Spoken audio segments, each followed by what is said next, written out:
의학의 발달로 평균 수명이 늘어나고 생활 수준이 높아지면서 건강에 대한 관심이 커지고 있는 요즘. 질병의 빠른 발견을 돕고 정확한 진단과 처방을 위해 애쓰는 사람들이 있다.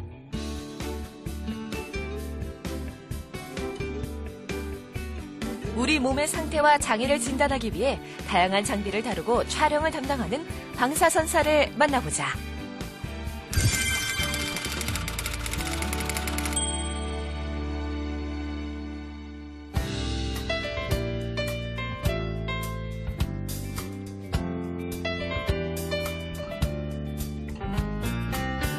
엑스레이, CT, MRI 등 병원에서 하는 검사 방법들 낯설지 않으시죠? 그런데 이런 검사들이 X선, 감마선 등 방사선을 이용한다는 사실 알고 계셨나요? 오늘 미래직업 뜨는 직업에선 방사선을 이용해 검사를 해서 그 결과를 의사에게 제공함으로써 정확한 진단과 치료를 돕는 방사선사에 대해서 자세히 알아보겠습니다. 도움 말씀에 박재현 방사선사 나오셨습니다. 안녕하세요. 안녕하세요. 삼성서울병원에 근무하고 있고 방사선사 협회 공보이사 맡고 있는 박재현이라고 합니다. 네, 저희 프로그램 공식 질문인데요. 방사선사란 이런 것이다. 좀 정의 내려주신다면요. 방사선사란 병원에서 오시면 많은 분들이 들으시는 영상학과 검사, 핵의학과 검사, 종양학과 검사 여러 가지 검사에 또 검사를 하는 그런 직업이고요. 그다음에 의료 장비 관리라든지 또 의료 장비 선택이라든지 그런 업무를 주로 하고 있습니다. 사실 방사선사 하면 엑스레이 촬영 업무가 주 업무일 줄 알았는데 장비도 선택하고 관리하고 업무가 참 다양해졌어요. 아무래도 영상의학이 발전하면서 활동 분야가 넓어지신 건가요? 네, 그렇습니다. 예전에 비해서 굉장히 의료가 많이 발전했잖아요. 그에 따라서 방사선사의 업무 영역도 넓어지고 굉장히 전문화되고 있습니다. 또 예전에는 없던 직업군의 하나로는 저희가 레저 치료실이라든지 아니면은 또 영상을 다 디지털화되기 때문에 영상을 컴퓨터로 관리하는 업무도 하고 있습니다. 좀 분야별로 나눠서 설명해 주신다면요? 네, 영상의학과 같은 경우는 그 CT, MRI실, 그다음에 초음파실, 그다음에 말씀드린 영상 운영실, 그다음에 또 일반 방사선 검사실에서도 근무하고 계시고요. 그리고 또 혈관 조영실 검사실에서 근무하시고, 그다음에 방사선 종양학과하고 핵의학과 근무를 주로 하고 계십니다. 핵의학과나 종양학과에서는 어떤 일을 하나요?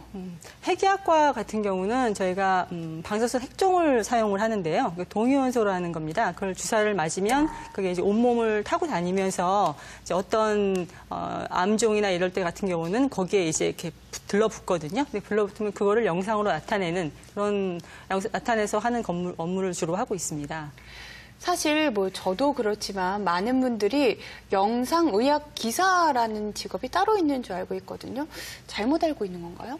네, 사실은 영상의학 기사라든지 엑스레이 기사라든지로 많이 알고 계시는데 그런 명칭은 사실 없는 명칭이고요. 방사선사라는 명칭이 공식 명칭입니다. 그리고 또 방사선사 면허를 가지고 좀 전에 말씀드린 것처럼 핵의학과라든지 그다음에 종양학과, 그다음에 초음파 검사실, 기타 검사실에서 근무를 하고 있습니다.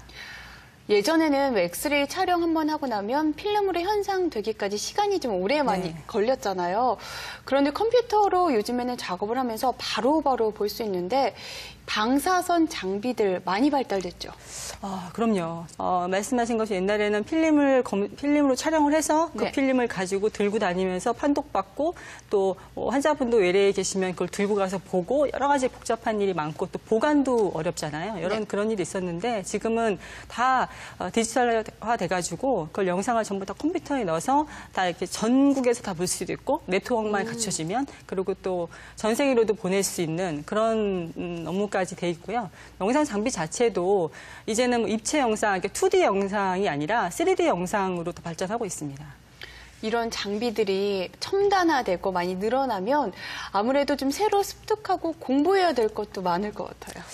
예. 저희가 교수님들께서 그러시는데 학교에서 도서관을 점령하고 있는 대부분 학생들이 방사선과 학생들이라고 하더라고요. 네. 이게 이제 문과하고 이과를 아울러서 더군다나 이제 병원이라고 해서 해부학만 하는 거 이런 건 아니고 또 장비를 다루니까 이과 공부도 하고 해야 되고 전기공학 공부도 해야 되고 이러거든요. 그러다 보니까 공부할 것도 굉장히 많고요.